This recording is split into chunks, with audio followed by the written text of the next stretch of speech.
Втората стъпка от финансовото планиране е да започнеш редовно да записваш своите разходи.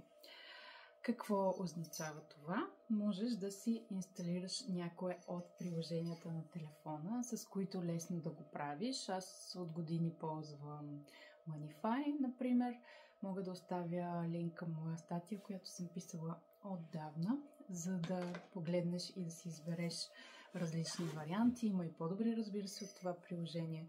Може да го правиш в Excel, може да го записваш всичко на лист хартия, но е по-трудоемко. Целта е да имаш лесен достъп. Предполагам, че и ти, като всички, си постоянно с телефона в ръка или поне имаш лесен достъп до него.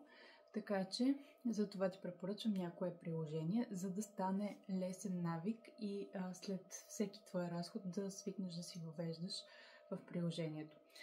Много хора си казват, аз знам за какво харча парите си или аз плащам всичко онлайн и затова накрая ми е по-лесно да виждам.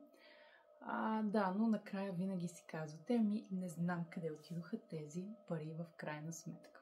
Така че за това ви препоръчвам като втора стъпка да започнете и да изградите като навик, да записвате всеки един свой разход. След това ще ви кажа каква е третата стъпка, така че абонирайте се за канала ми.